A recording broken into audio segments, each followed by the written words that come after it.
Bueno, amados, toda una bendición el poder estar juntos este día. Como decía Uber, a veces los días en que hay un fin de semana largo, a veces la cultura afecta más, decía alguien por ahí, afecta la fe, eh, pero, pero son cosas que se dan y no podemos más que sencillamente ver que existen y blindarnos de alguna forma para estar no, pues siempre enfocado en lo que es importante. Tampoco condenamos a alguien que fue el único día, el tiempo que tuvo, eh, pero en esto hay que entender qué es lo que en mi corazón me inclina, qué es lo que en mi corazón me favorece.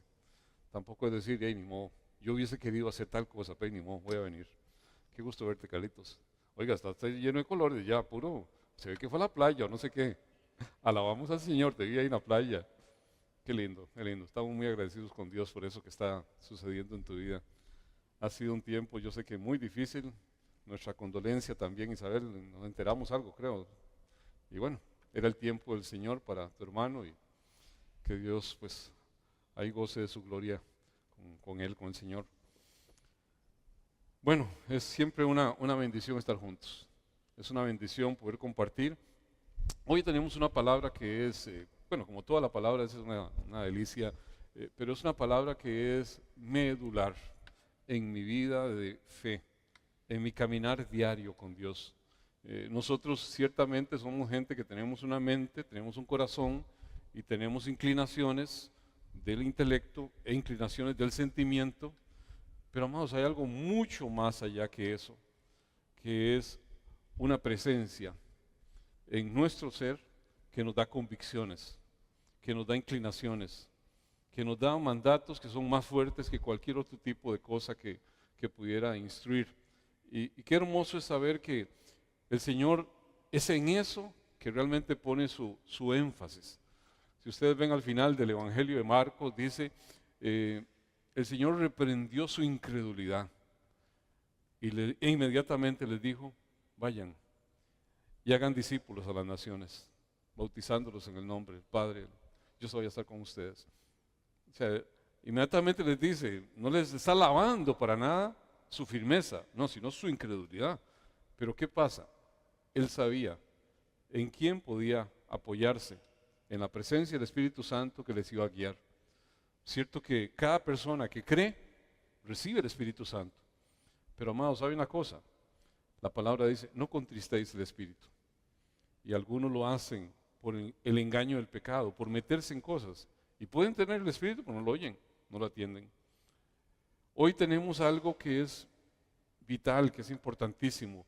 En los siguientes versículos de Juan 16, del 5 al 11, que tiene que ver con el Espíritu convencerá al mundo de pecado, de justicia y de juicio. Hay un mundo que desconoce por completo al Dios verdadero. Solamente el entender las buenas nuevas del Evangelio son lo que va a hacer que de pronto haya un motivo de gozo, de alegría en sus corazones. Porque es el Espíritu que viene a facultar en el corazón una vivencia diferente, una dimensión regenerada, que no da la contentera de este mundo, sino es algo sobrenatural, algo que se vive en una dimensión que a veces no es ni entendible. Usted puede estar feliz en medio del más terrible ambiente, puede estar gozoso en medio de la pérdida más grande. ¿Por qué? Porque hay el ministerio del Espíritu Santo en el corazón del creyente que hace una actuación a los que son nacidos de nuevo y que les permite de pronto caminar no con un razonamiento lógico. Cualquiera diría, pero ¿qué le pasa? Se le acaba de morir un familiar y está contento. ¿Qué le pasa? Está medio loco, ¿no? Esa es la tranquilidad del loco. Y de pronto algunos filósofos existencialistas de pronto no encuentran el por qué de pronto atender esto o atender aquello. Es más, la convicción de convencimiento intelectual de ningún tipo puede dar la certeza que da el Espíritu Santo. Por eso la palabra dice, ya nadie enseñará a nadie. Todos serán enseñados por el Espíritu Santo de Dios. Y qué maravilloso es cuando yo así lo entiendo. Es el poder de Dios para salvación de todo aquel que cree.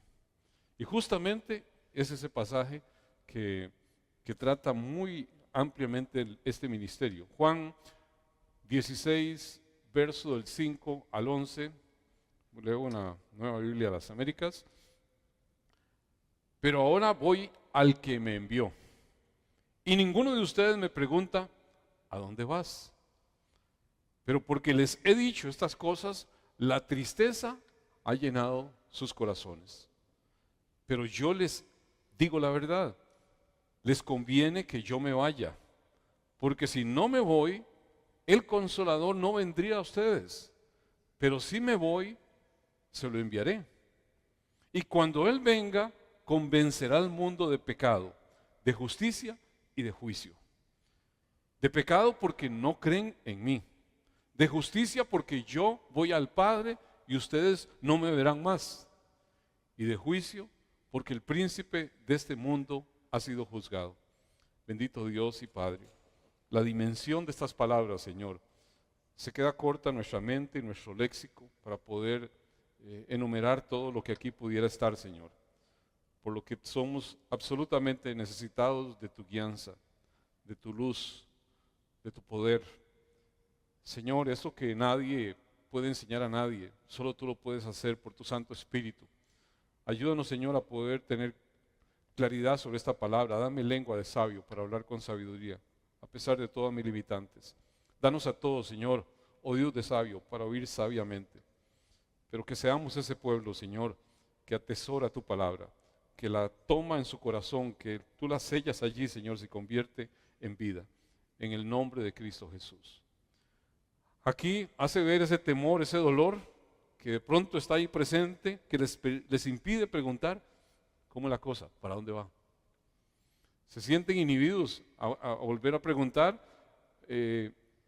porque esa partida de hecho les iba a permitir una presencia permanente del Espíritu Santo, pero aquí el Señor lo que usa esto es para dar alguna serie de detalles de lo que es el ministerio del Espíritu Santo en 3 operaciones que son fundamentales, donde se va a ver su gran valor, su gran poder. Aquí, de hecho, hablar del Espíritu Santo podríamos hablar tiempo y más tiempo de todo lo que Él hace. Ese ministerio del Espíritu Santo, amados, es llevar a los pecadores al conocimiento salvador de Jesucristo. Nadie puede salvarse sin la operación regeneradora de convencimiento del Espíritu Santo. Así que cuando dice, ya nadie enseñará a nadie, nadie puede tener fe de salvación porque es muy inteligente, porque es conoce mucha teología. No, amados, eso es un aspecto meramente de la facultad del Espíritu Santo en la vida de cada uno de los elegidos de Dios. Ahí se lo dijo a los judíos, se lo dijo a los griegos, unos dicen locura, tropezadero, pero los llamados entienden. Y hay que entender que son cosas que escapan a simplemente el intelecto, son cosas de una importancia mayúscula. Ya nadie va a enseñar a nadie. Esta es una gestión absolutamente de la importancia, de la identidad, de la gestión, de la obra del Espíritu Santo en la vida de los regenerados, de los redimidos, de los apartados. Toda persona, por su naturaleza caída, tiene en su corazón una rebeldía para con Dios. Está opuesta a Dios y a Jesucristo. Casi que podríamos decir, está en no. Eso usted ha visto gente que de pronto amanece en no y opuesta casi a todo. Porque la muerte espiritual pone a las personas en no hacia las cosas que son de Dios. Hay una negativa a aceptar la fe, aceptar el valor de confiar en lo que Dios dice. Porque a veces no parece como muy razonable a mi intelecto. Y eso a veces o muchas veces forma una gran barrera, una enorme barrera. Así que solamente podemos ser enseñados por el Espíritu Santo de Dios para romper con esas estructuras. Hay varias palabras que son muy determinantes, nada más como aspecto meramente de aclaratorio. Las doy. Efesios es un libro maravilloso que habla de esa operación. Me gustó mucho la que leíste ahorita, Yanka. Efesios 2:1 dice: y Él les dio vida a ustedes cuando estaban muertos en sus delitos y pecados. ¿Cómo estábamos? Así lo dice la palabra. Dice el verso 3: Entre ellos también todos nosotros en otro tiempo vivíamos en las pasiones de nuestra carne, satisfaciendo los deseos de la carne y de la mente. Y éramos por naturaleza hijos de ira, lo mismo que los demás. O sea, esa es la inclinación que cada uno de nosotros ha tenido por su antigua naturaleza. No estaban muertos por causa de los pecados que se hayan cometido, sino debido a la naturaleza pecaminosa que está ahí, adherida. O sea, en la condición caída se está en esa inclinación. Hay fortalezas en las que la persona permanece, podríamos decir, encarcelado, ahí, sujeto, casi como títere, manejado por el enemigo, bajo el dominio de Satanás. Y es lo que la palabra hace ver, donde hay una incapacidad de abandonar esa rebelión. Y amados, en esa situación se está bajo juicio. Y se necesita de pronto algo que pueda poner a la persona en libertad para quedar ahora cautiva de algo diferente, que es del Señor, para poder obedecer la verdad, para poder ser guiado por el Espíritu Santo de Dios. Y esto solamente la gracia regeneradora de Dios, esto solamente el poder del Espíritu Santo de Dios lo da. Y son cosas que hay que tener claras. Efesios 4:18 dice: ellos tienen entenebrecido su entendimiento, están excluidos de la vida de Dios por causa de la ignorancia que hay en ellos. Y no es porque son tontos, no es porque les falte coeficiente intelectual.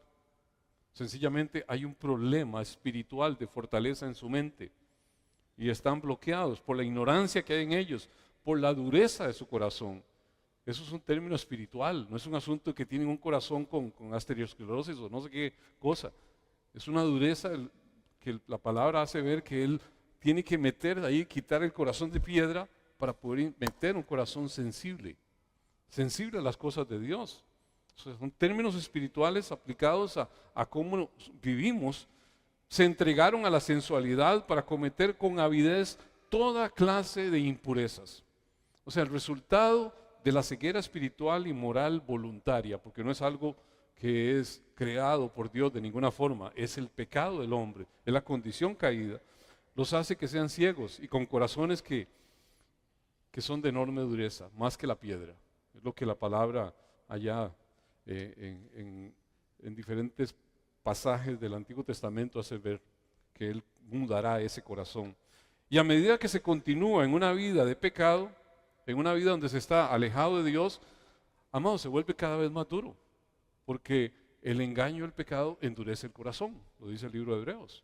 O sea, hay una situación donde la persona se va volviendo más dura, más apática con respecto a lo que son las realidades morales y espirituales. Y usted ve una persona endurecida y dice usted: Dios mío, pero es que qué cosa más increíble, cómo no abren su mente para ver lo que están haciendo, lo aberrante que puede ser. Pero de pronto están ahí metidos y cada vez más endurecidos. Y ahí se pierde toda, amados, o cada vez más, toda reserva moral, sobre todas las áreas de pecado, morales, sexuales, y entre más se peca, más se endurece. Y entre más se cae en eso, más se endurece. Y más el dueño de la fortaleza lo maneja a como le place. Pero es por propia voluntad. Y amados, es terrible verse en esa situación. Les resulta natural de pronto y aceptable lo que para el pueblo de Dios es antinatural, es inmoral. Y usted de pronto debates hoy que prácticamente es pecaminoso decir cosas que Dios dice. Eso es pecado. Se le puede llamar de cualquier forma, pero no pecado. Son elecciones, son decisiones. Y estamos de pronto inmersos en una sociedad que cada vez cambia y racionaliza más al entendimiento del hombre o a la moral corrupta de la naturaleza caída, la expresión pura y santa que Dios da en su palabra. Y qué terrible es cuando pensamos que son igualmente válidos lo que alguien diga a lo que Dios dice. Y eso cada vez va llevando a mayor dureza. Es una condición de incapacidad para creer la verdad.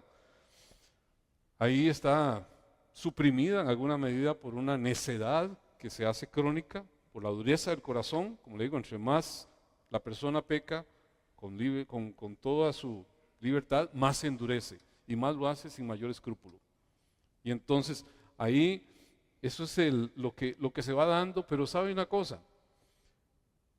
Hay un diagnóstico divino claro que viene dado de allá, desde el Antiguo Testamento, y de una forma muy magistral, diría uno, por la acción humana, pero sabemos que toda la palabra es inspirada por Dios y es útil para redarguir, para instruir, para corregir, para que el hombre de bien sea enteramente preparado. Entonces el apóstol Pablo de pronto toma espacios, toma porciones del Antiguo Testamento, de varios salmos y demás, incluido este salmo que leyó al inicio, el Salmo 53, y da una expresión contundente de cuál es el estado de la raza humana en general, no de unos pocos, no, de todo el género humano caído. Y dice Romanos 3:10, como está escrito, no hay justo, ni aún uno. No hay quien entienda, no hay quien busque a Dios. Todos se han desviado, a una se hicieron inútiles. No hay quien haga lo bueno, no hay ni siquiera uno. Vuelve a afirmarlo. Y hay veces que la gente se siente como muy, más el pensamiento pelagiano. Los que han estudiado un poquito de historia y de teología, saben lo que es, quién era Pelagio y cuál fue su pensamiento. Él decía que el hombre tenía una reserva moral en sí mismo para decidir entre el bien y el mal, para decidir si seguía a Dios o no seguía a Dios. Tenía, por decirlo así, la facultad de hacer el bien o de no hacer el bien. Cuando la persona está caída, pierde eso. Es lo que dice la palabra, o la palabra está mala, o hay que arrancar esta página. Aquí dice que ni uno solo busca a Dios. ¿Estamos claros? Y de eso fue un debate terrible, tremendo, en los primeros tiempos de la iglesia, allá por el siglo IV, cuando debatieron entre Pelagio y Agustín de Hipona, que fue llamado en ese tiempo el doctor de la gracia. Algunos dicen que las doctrinas de la gracia nacen en la Reforma con Calvino y con Lutero. No, el doctor de la gracia es Agustín de Hipona. Todo lo que él dijo en ese momento fue la oposición a lo que Pelagio decía, que había una reserva moral en el ser humano para decidir si aceptaba o no aceptaba, si se inclinaba por Dios o no se inclinaba. Aquí dice la Biblia que ni uno solo busca a Dios. Si alguien se inclina a Dios es porque Dios lo buscó primero. Es porque Dios tocó su corazón. Y amados, es un asunto que cambia totalmente la percepción de quién soy yo, ser caído delante de un Dios puro y santo. Aquí dice, todos se han desviado, a unas se hicieron inútiles, no hay quien haga lo bueno, no hay ni siquiera uno. Sepulcro abierto es su garganta, engañan de continuo con su lengua, veneno de serpientes hay bajo sus labios, llena está su boca de maldición y de amargura, sus pies son veloces para derramar sangre, destrucción y miseria hay en sus caminos, y la senda de paz no han conocido. No hay temor de Dios delante de sus ojos, amados. En la sociedad actual y más en estos tiempos de política, usted nada más ve eso y dice, Dios mío, es un vivo reflejo. Pero ni se erupta para decir mentiras y para decir las cosas más terribles de cualquier persona. Terrible. Pablo aquí está conectando estos pasajes del Antiguo Testamento para describir ese estado que los reformadores llamaron estado de depravación total en que se encuentra el género humano. Totalmente definido ahí, claramente dicho, es totalmente bíblico. Desgraciadamente toda la línea católica, toda la línea pentecostal cree esto. Cree que usted es el que se gana la salvación y cree que usted es el que sostiene la salvación. Usted no sería salvo si no es por la obra del Espíritu Santo en su vida, si no es por la regeneración que hace el Espíritu Santo en su vida. Y es el que la sostiene al final de cuentas. Y se niegan a aceptar este hecho contundente que es de la palabra. Porque aquí se están expresando con expresiones como ni uno solo, todos, o sea, no hace excepciones, para mostrar que esto es algo universal, el pecado es algo universal, la rebelión que está metida en el corazón de todos los seres humanos. Amados, aquí está diciendo la palabra, está diciendo el Espíritu Santo a través de ella, una radiografía espiritual de la naturaleza caída, de toda la raza humana, y que hay una incapacidad para reaccionar, para acercarse a Dios. Solo la gracia regeneradora de Dios por la obra del Espíritu Santo cambia esto. Y nadie puede enseñar a nadie sino el Espíritu Santo en la vida de cada uno de los que Él llama. Llamados, son cosas que hay que tenerlo claro. El mundo odia a Jesús por el pecado que está ahí adherido a su corazón, odia la justicia. Como la imperfección odia la perfección, como la potestad de las tinieblas odia al reino de la luz. Hay un antagonismo. Son dos reinos en donde no se puede decir que es que yo estoy mitad en el reino de las tinieblas y mitad en el reino de la luz. O se está en un reino o se está en el otro. Cierto que pueden haber tinieblas en mi corazón que son demudadas constantemente. Ese es el proceso de santificación. Yo vivo en ese proceso, pero estoy en un reino o estoy en el otro.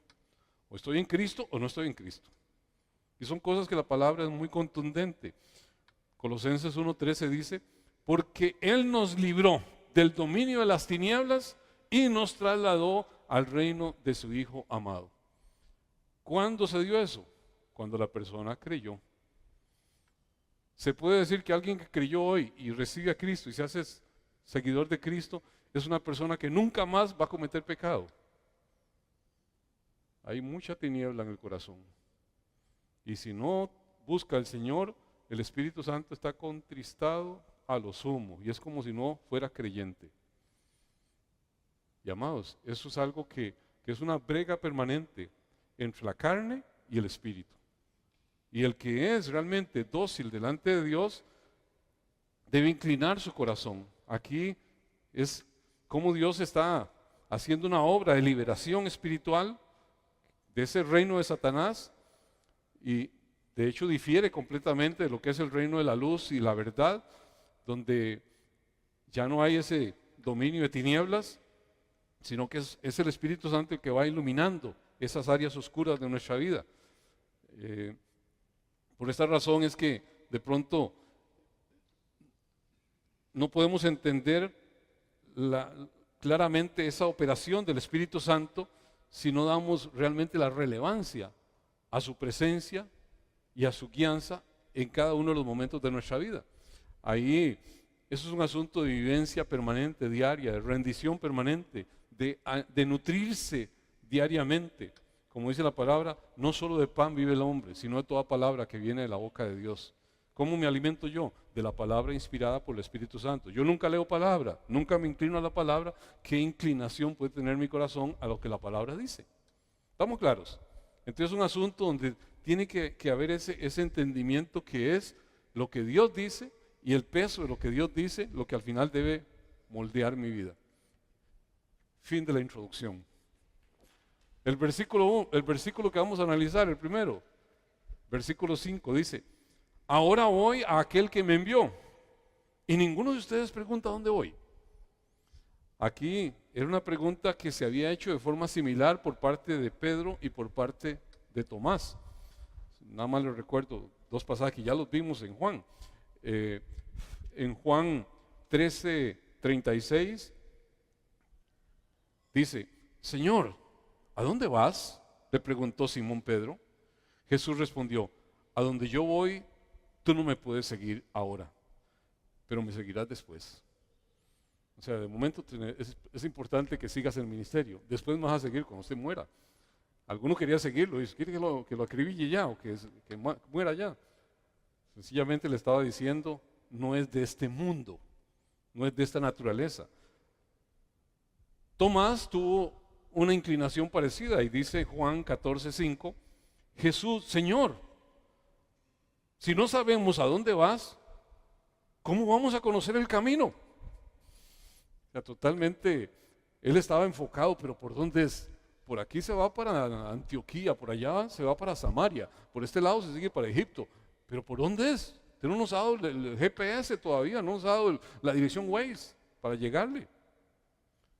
Y le dice el Señor, Tomás, Jesús le dijo, yo soy el camino, yo soy la verdad, yo soy la vida. Nadie va al Padre sino por mí. En ese momento era un acertijo en su mente. Era gente acostumbrada a lo tangible, a lo de aquí, a lo de ahora, a lo que yo puedo ver, tocar. Aquí el Señor nos está llevando a una dimensión espiritual. Usted y yo vemos esto y decimos, pero ¿cómo no lo entiende? Jesucristo es el camino.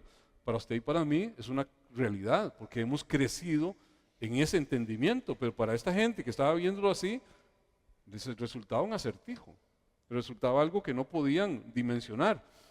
Aquí, ante esa partida eminente, sus dudas, sus temores se vuelven a manifestar, donde de pronto ese dolor empieza ahí a hacerles presión y no se atreven a volver a preguntar, a que el Señor les aclare. ¿Por qué? Podrían decir, es que ya no lo dijo, yo no le entendí, pero ya no lo dijo, y qué pena volverle a preguntar. O mejor ahí, vamos a ver quién se atreve a preguntar. ¿Por qué cree que se da todo este aparente, qué sé yo, enredo? Porque solo hay uno que puede contestar eso. Y es aquel que es residente, permanente, que nos lleva a toda luz y a toda verdad. Y ese todavía estaba por venir. Ese todavía estaba por venir.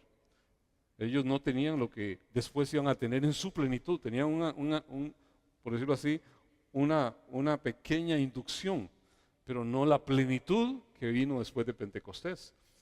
Jesús había dado una explicación completa de su partida. Lo había dicho varias veces con anterioridad. No era otro lugar de la tierra. Ellos estaban esperando a ver qué dirección, en qué lugar. El Señor les hacía ver que Él iba al Padre, y esto era algo que debía llenar de gozo a sus corazones.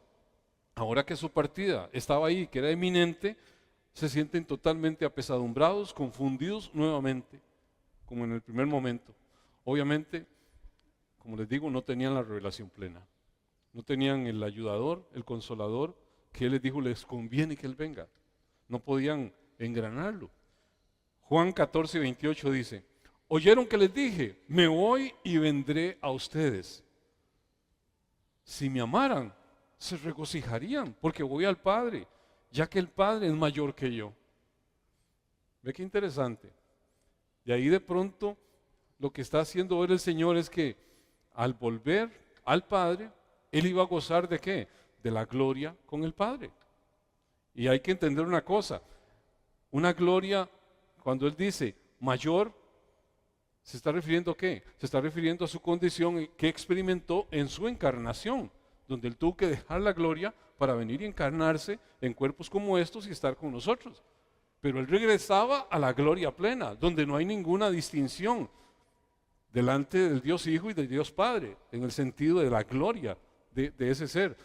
Y ahí ya el periodo de su humillación encarnado había terminado, o iba a terminar, estaba a punto de terminar, y entonces ellos tenían que alegrarse, debería ser una alegría mayúscula. Usted puede pensar, aquel mi amigo con el que yo estaba comiendo, que me besó o que lo abracé, es el que está sentado en el trono de la gloria.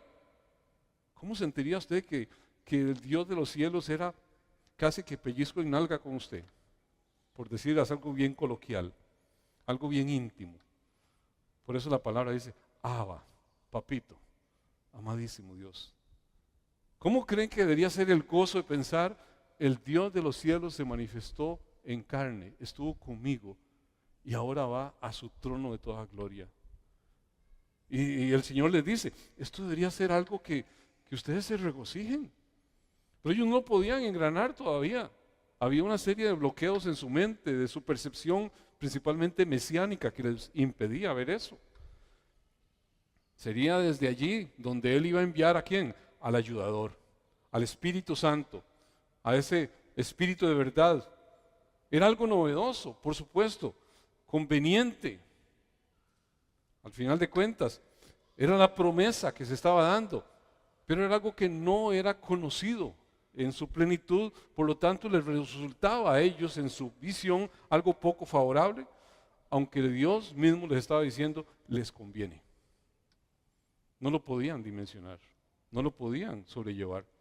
Juan 14:16 dice, entonces yo rogaré al Padre y Él les dará otro consolador, para que esté con ustedes para siempre, es decir, el Espíritu de verdad, a quien el mundo no puede recibir porque ni lo ven ni lo conoce, pero ustedes sí lo conocen porque mora en ustedes y estará con ustedes. Esto se lo había dicho ya 2 capítulos atrás, haciéndole ver que ese espíritu iba a ser su mismo espíritu en ellos, que les iba a guiar, que les iba a instruir, el Espíritu de Cristo, en esa persona, la tercera persona de la Trinidad, que posee en esencia la misma deidad, la perfecta unidad con Cristo, la perfecta unidad con el Padre, unidos en un solo ser.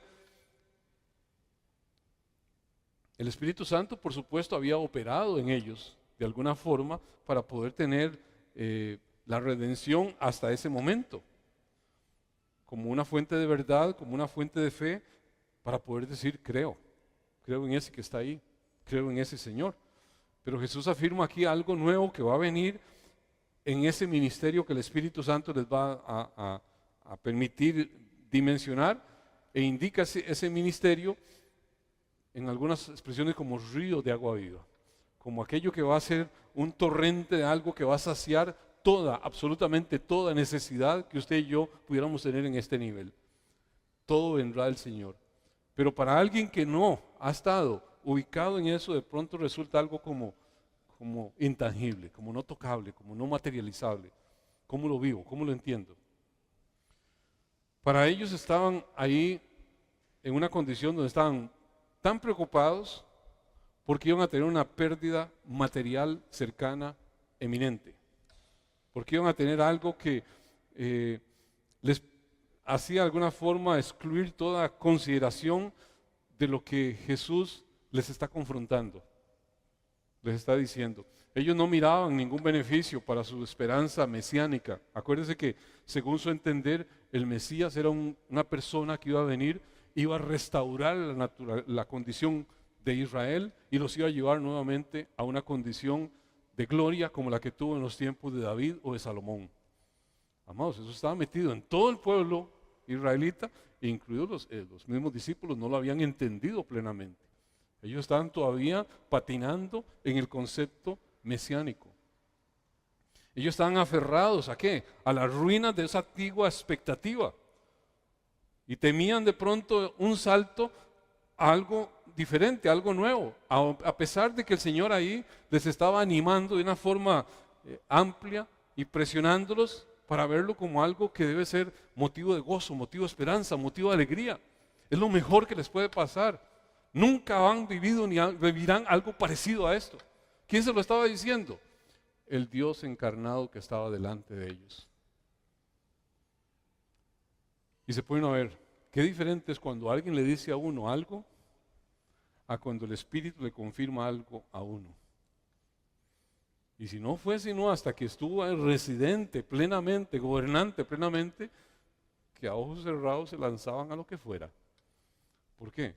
Porque el Espíritu enseña a los hijos de Dios, guía a los hijos de Dios. Así muchos de este lado de la cruz de pronto, con la distancia de esos hechos, de aquello que pasó, se hacen un poco escépticos, incrédulos. ¿Será verdad? Ya el papel aguanta lo que le pongan. Y la gente se pone a cuestionar porque ve aquello como algo intangible, como algo no palpable, como algo no materializable. Es que yo si veo las cosas bendecido, prosperado y en victoria, ahí sí yo creo en Dios. Ahí es donde el Evangelio de la Prosperidad entra con valijas y todo, y hay gente que se lo traga completo. Pero apenas pierde algún bien de esos, se le fue la fe y se le fue todo por un caño. Porque creyó en el bienestar que da el estar cercano a Dios, no en las pruebas de Dios, no en las pérdidas que Dios permite que se den. Y de pronto hay una cosa ahí donde no se entiende algo. Los reformadores lo llamaron el ya, pero todavía no. Usted ya está con Cristo sentado en lugares celestiales. Está, es lo que dice la Biblia, pero todavía no. Usted está aquí. Usted ya es un redimido hijo de Dios, un ciudadano del cielo, pero todavía no. Está aquí. Los reformadores llamaron eso el ya, pero todavía no. ¿Y por qué usted lo puede vivir con claridad? Por quien lo dice. Porque si Dios dice algo, eso es. Yo lo puedo ver o no ver, pero si Dios lo dijo, eso es. Punto. Calle toda lengua. Es una verdad absoluta del que hizo los cielos y la tierra. Él no se desdice. Y amados, ese nivel de convicción es el que tiene que estar aquí para todo lo que es la palabra, para todo lo que Él dice. Cuando usted se mueve en esa dimensión, el diablo y todos sus emisarios pueden decir lo que les dé la gana. ¿Qué dice Dios? Eso es lo importante. Cuando yo no dimensiono la palabra, cuando yo no le creo a la palabra, cualquier noticia nueva me cambia, como las redes sociales mueven para acá y mueven para allá, con mentira, con engaño, con lo que sea, pero la gente se mueve de acuerdo a las redes sociales. Esto no es una red social. Esto es el Dios que hizo los cielos y la tierra, que no cambia, que no miente, que es absolutamente veraz. Y yo tengo que ver toda su palabra en esa dimensión. El verso 6 dice: en cambio se entristecen por lo que les he dicho. El Señor les está de alguna forma reprochando esa tristeza, que no tienen un derecho a estar triste, diría uno. Ahí, además de acompañarlos durante ese breve tiempo, de esa comunión personal que Él tuvo, Él estaría con ellos para siempre a través del Espíritu Santo, pero era algo, como les he dicho, nuevo, intangible, no físico, no experimentado en hasta ese momento. Era una nueva relación, por lo que la tristeza de pronto podía mutar, podía cambiar a alegría. Cuando no se conoce vivamente la vida espiritual, al Señor espiritualmente hablando, a través de su Espíritu Santo, amados, hasta las mejores cosas resultan simplemente una prosa bonita, pero no algo que usted dice: esta palabra es mía, la tomo, la hago mía, la atesoro. Cuando usted conoce al Señor, hay palabras que entran hasta el fondo de su alma y usted dice: aquí, como el náufrago, como la persona que está en mar y de pronto se agarra de un salvavidas que le tiran. Y usted dice: esto es lo que estaba esperando. Y nadie le quita eso. Le puede decir lo que sea, pero usted está agarrado de algo que nada lo va a cambiar. Ellos habían fijado su vista en lo que iba contra ellos. Pasar por alto lo que había a su favor, de pronto como que no les cuajaba. Se llenaron de tristeza, amados, sin espacio alguno para sentir gozo. Ahí el Señor les estaba diciendo: no podían dimensionar el beneficio práctico de esta nueva relación, de esta nueva cercanía. ¿Cuál iba a ser el alcance de esta nueva relación? O sea que el ministerio del Espíritu Santo estaría dándose, pero todavía no. Ya estaba prometido, ya estaba dicho, pero iba a estar en su plenitud en el día de Pentecostés. Todavía le faltaban 50 días. Ellos habían tenido un anticipo, ellos habían tenido una afirmación. Por eso tenían la convicción de quién era el Señor. Primera de Juan 2:15 dice: no amen al mundo, ni las cosas que están en el mundo. Si alguien ama al mundo, el amor del Padre no está en él. Y amados, esto lo vemos como algo, sí, es deseable. Esto es determinante. Esto es vital. Esto es vida o muerte. Porque todo lo que hay en el mundo, la pasión de la carne, la pasión de los ojos y la arrogancia de la vida, no provienen del Padre, sino del mundo. Y el mundo pasa, y también sus pasiones, pero el que hace la voluntad de Dios permanece para siempre. Esa es la tranquilidad que algunos dirían la tranquilidad del loco. Es la tranquilidad de aquel que puede estar estable aún en medio de la tormenta. ¿Por qué? Porque confía en su Dios. Porque entiende que Dios no se desdice. Pueden haber oscilaciones de todo tipo, pero el que entiende quién es Dios sabe que la voluntad de Dios permanece para siempre. Dios no está diciendo como quien coge una florcita y dice: lo salvo, no lo salvo, lo salvo, no lo salvo. Y usted ahí: ay, ¿me salvó? No me salvó. Algunos piensan que así actúa Dios. Dios dijo: yo te elegí, yo te escogí, mío eres tú. Usted puede decir: Señor, pero es que usted no lo conoce bien. ¿Quién podrá rebatirle a Dios en su elección? Si lo conoce o no lo conoce, si lo puede cambiar o no lo puede cambiar, si puede demudar su corazón o no lo puede demudar. Qué maravilloso es el buen Dios que dice: yo te escogí, yo te amé desde antes de que nacieras. Qué rico se siente el poder decir: mi vida no está al azar, mi vida está en las manos del precioso Dios. No sé ni por qué, ni yo mismo me hubiera escogido, pero el Dios bueno me llamó y me hizo su hijo o su hija. Y dice: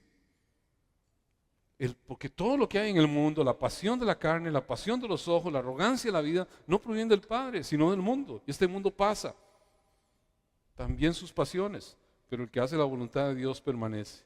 Aquí en un sentido positivo, el cristiano ama a Dios, ama a los demás cristianos, y eso es favorable porque estamos aquí.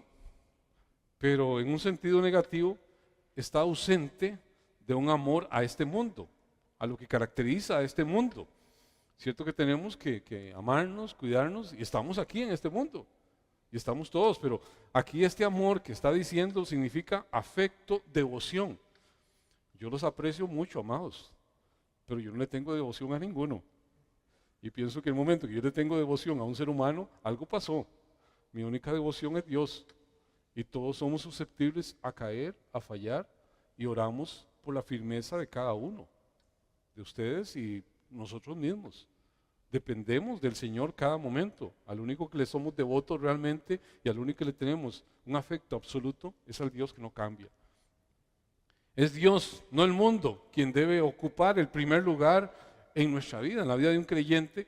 Y si nosotros creemos, confiamos realmente en su palabra, amados, Él será nuestra devoción, Él será nuestro afecto. Si yo creo que Dios es Dios, su palabra no cambia. Y lo que Él dice, eso es.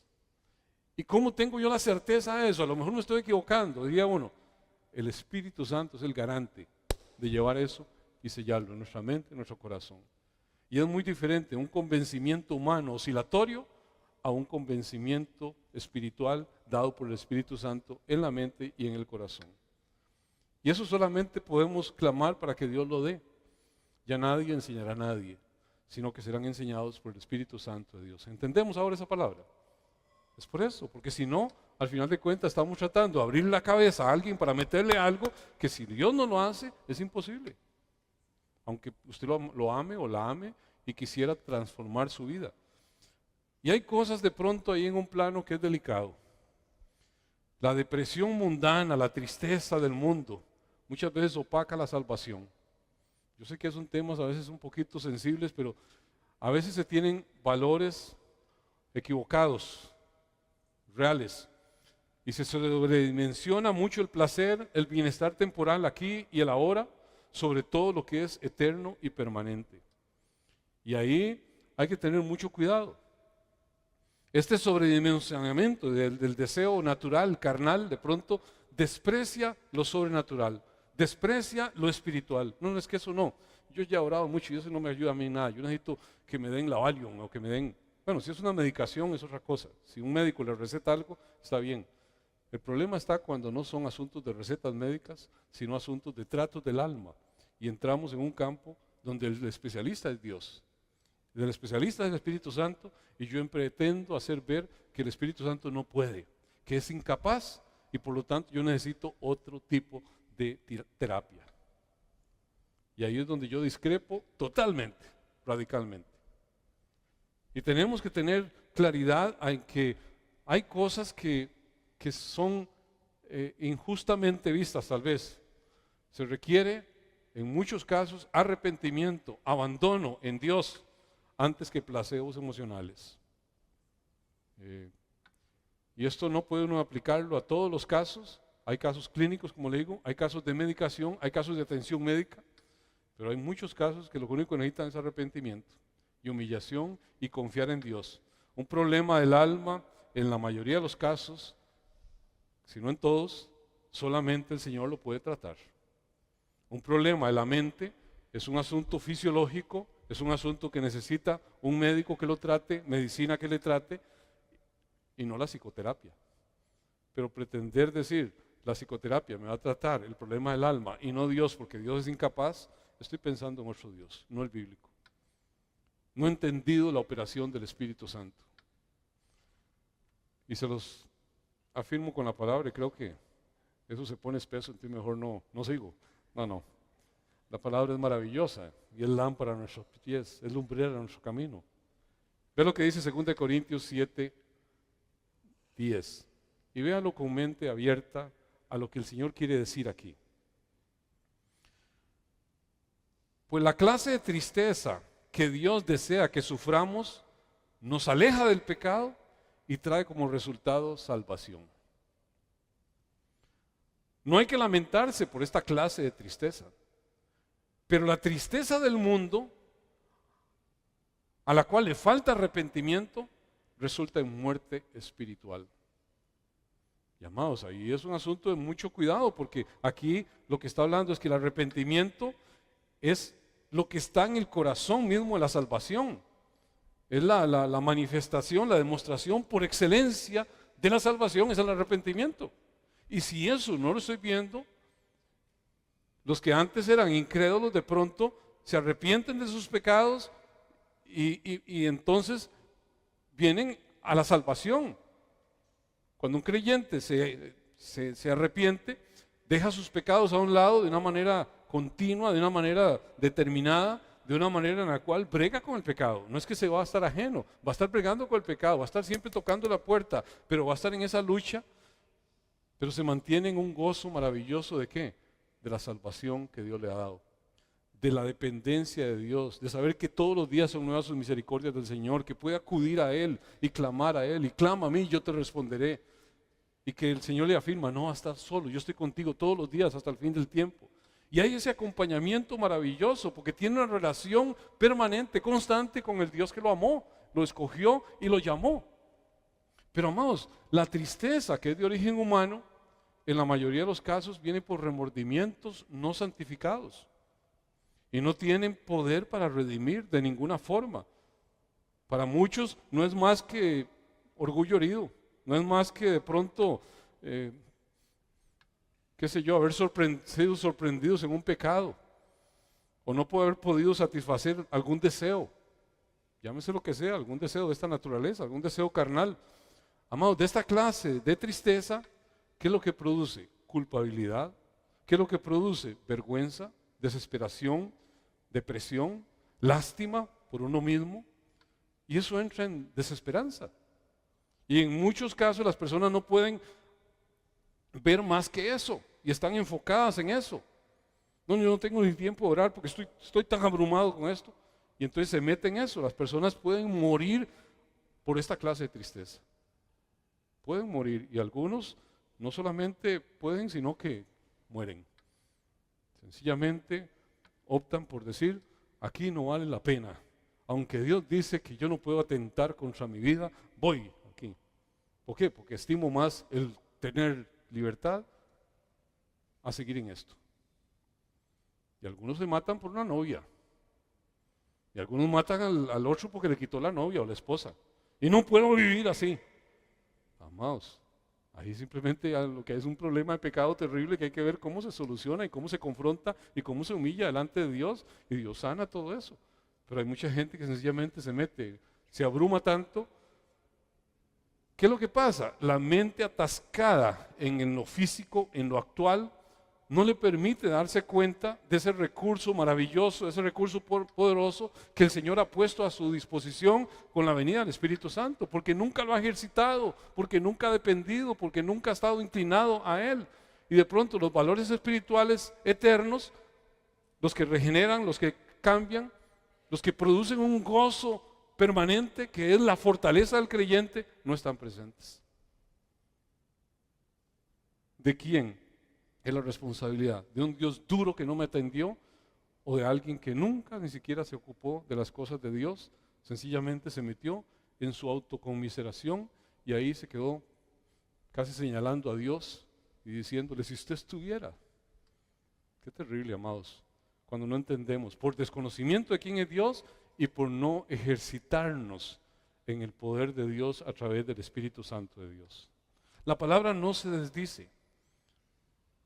Isaías 51:11 dice, los rescatados del Señor volverán, entrarán en Sión con grito de júbilo, con alegría eterna sobre sus cabezas. ¿Quiénes? Los rescatados del Sión.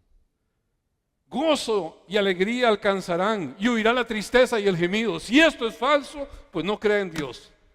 Pero Dios dice que así es. Y yo no puedo decir creo en Dios, pero ignoro esto. Estoy ajeno a eso.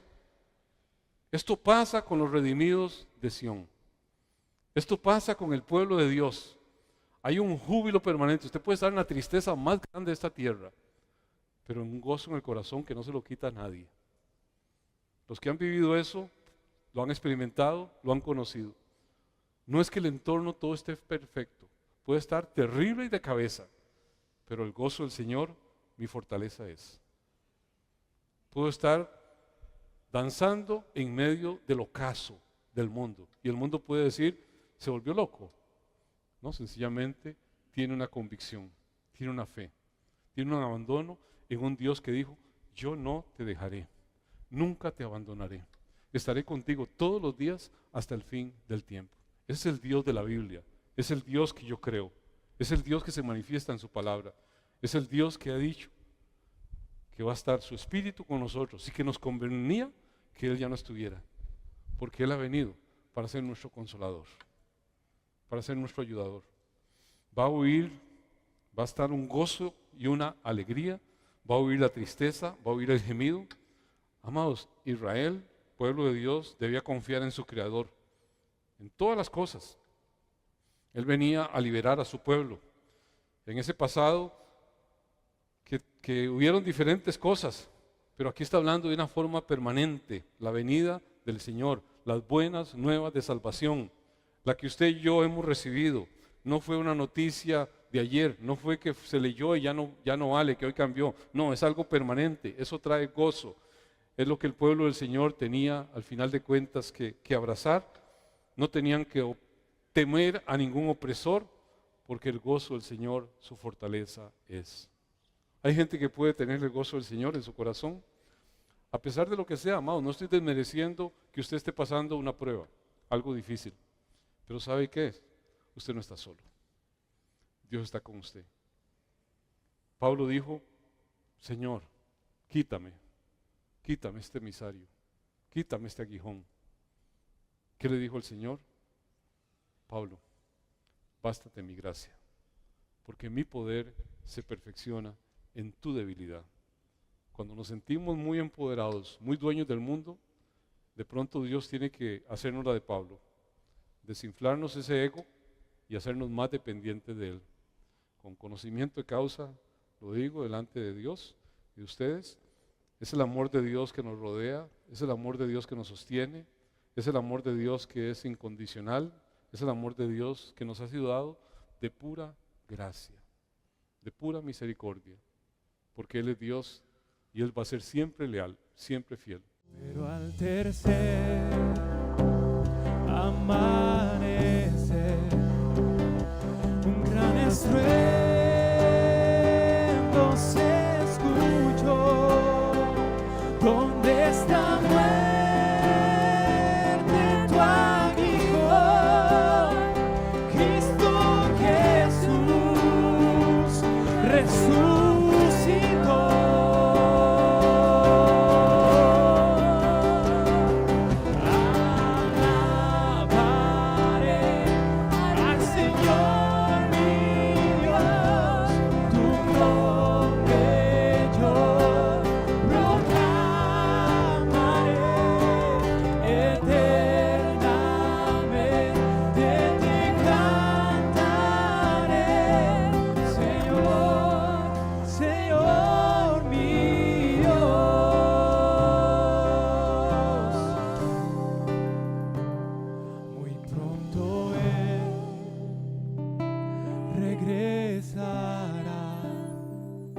Su rostro resplandecerá y en su presencia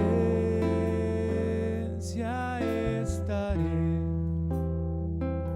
y cara a cara le veré.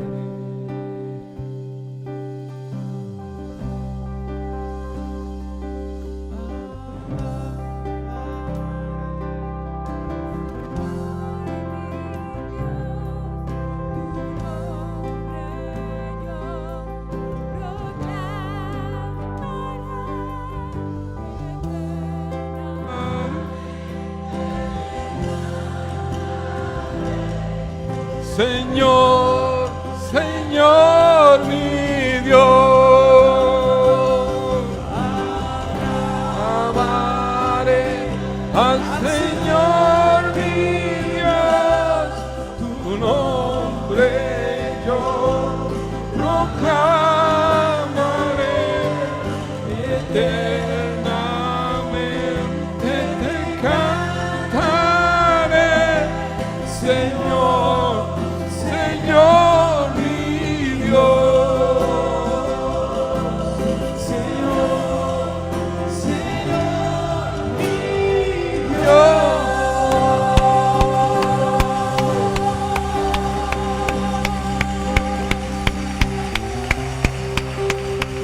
Él es el Señor. Jesucristo es el Señor. Jesucristo es el que ha hecho los cielos y la tierra. Amén. Amén. Amados, de Él es la victoria. Somos simplemente receptores o no de lo que Él ofrece, de lo que Él da. Está en nosotros el hacerlo nuestro o el claudicar entre dos pensamientos. Que Dios nos encuentre alabando, adorando, confiados en el Dios que nos ha amado de una manera tan extraordinaria. Gracias, muchachos, excelente cántico. Gracias.